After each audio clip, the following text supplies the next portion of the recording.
Assalamualaikum warahmatullahi wabarakatuh. Berjumpa kembali dengan saya Warnado dari channel Ritme Mandiri Busana.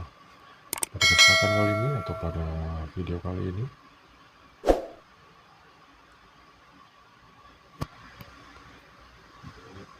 saya akan membagikan cara memasang pisau mesin potong kain dan membersihkan tiang mesin potongnya agar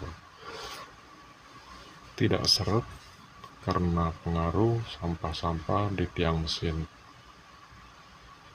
potong kain ini. Oke teman-teman,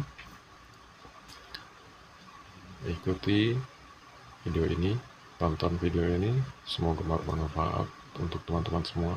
Dan jangan lupa, apabila teman-teman suka, teman-teman like, komen, share, dan subscribe, lalu tekan tombol loncengnya untuk mendapatkan notifikasi video-video terbaru dari channel RJ Mandiri Busana.